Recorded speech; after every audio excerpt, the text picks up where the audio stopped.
उद्धार किया। कथा आपको मालूम है, गजराज के पैर को पकड़ करके ग्राह जब पानी में खींचने लगा, उसके सारे प्रयास व्यर्थ हो गए, उसके परिवार के लोग भी उसे छोड़कर चले गए।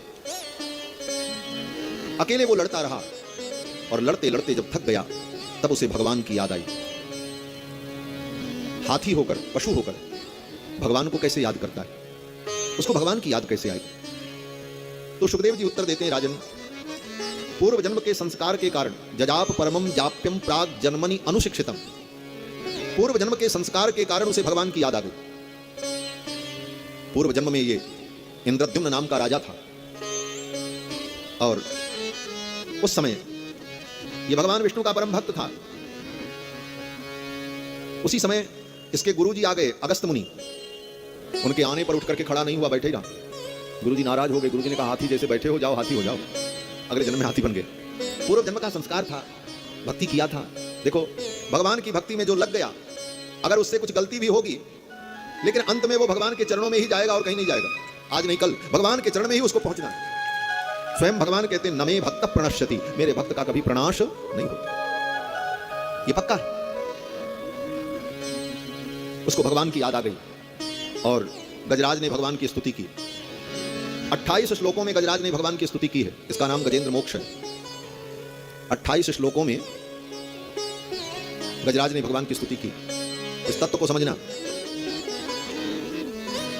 गाना गीत नाचना तो वो तो बड़ा सरल काम है, लेकिन समझना बहुत जरूरी है।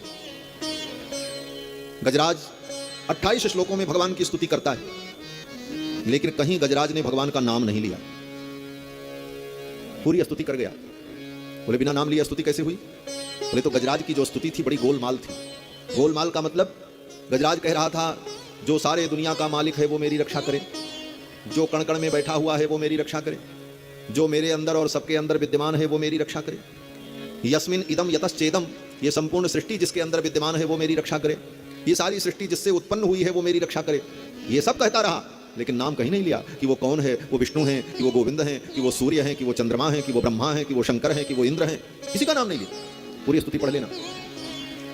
28 श्लोकों में स्तुति करते हुए गजराज ने कहीं भगवान का नाम नहीं लिया और कोई देवता उसकी रक्षा के लिए नहीं आए। तो बेचारा लड़ता रहा। सब देवता देख रहे थे। ब्रह्मादयो विविध लिंग विदाभिमानाः। सुखदेव जी कहते हैं, ये ब्रह्मादिक देवता अपने अपने पद प्रतिष्ठा के अभिमान में अपनी अपनी गद्दी में बैठे रहे। बोले ये तो हमको बुला ही नहीं रहा, तो हम क्यों जाएं? हमारा नाम तो लिया नहीं। और ये तो जिसको बुला रहा है वो सारे सृष्टि का मूल कारण तत्व है, वो तो परमात्मा है, वो तो मेरे भी स्वामी है, ये तो उनको बुला रहा है।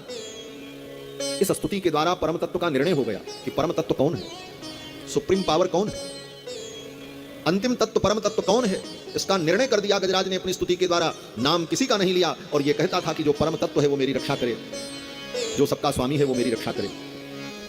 और आया कौन? बोले कोई देवता नहीं आए, क्योंकि कोई देवता परम तत्व नहीं है। परम तत्व तो केवल भगवान है, पुरुषोत्तम है।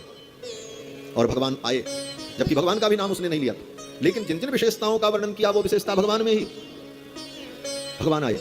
देखो, ये भगवान शब्द भी केवल भगवान के लिए प्रयुक्त है। विष्णु पुराण में पराशर महर्षि ने इसका वर्णन किया है। अन्यत्र जो भगवान शब्द का प्रयोग है वो औपचारिक है, फॉर्मेलिटी में प्रयोग किया जाता है। यथार्थ में भगवान शब्द का प्रयोग केवल भगवान के लिए।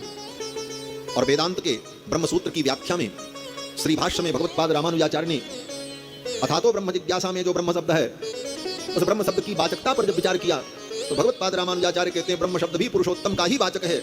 अन्यत्र ब्रह्म शब्द के द्वारा जो प्रकृति, जीव, आत्मा, वेद, ये सब अर्थ जो लिया जाता है वह औपचारिक है। प्रधान अर्थ ब्रह्म शब्द का परमात्मा भगवान नारायण है। किस प्रकार से? बोले भगवत शब्दवत, यही कहा श्री भाष्य में। तो 28 श्लोकों में गजराज ने स्तुति की। आज निर्णय हो गया परम तत्व कौन है? बोले भगवान। और भगवान अपने गरुड़ पर बैठ करके आए। गजराज ने भगवान को आते देखा। शंख चक्र गदा पद्म धारण किए पीतांबर बनवाला विभूषित भगवान आ रहे थे। भगवान का पीतांबर आकाश में उड़ रहा था।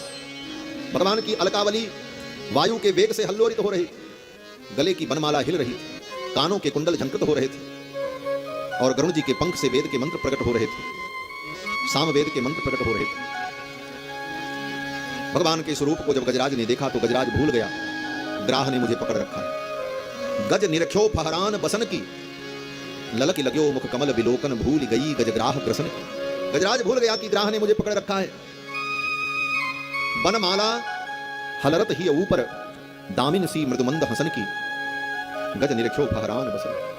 भगवान के पीतांबर की फहरान को, उनके बनमाला की हलरान को, भगवान की मंद मुस्कान को, उनकी तिरछी तकान को, भगवान के दिव्य स्वरूप को देखकर गजराज भूल गया कि ग्राह ने मुझे पकड़ रखा।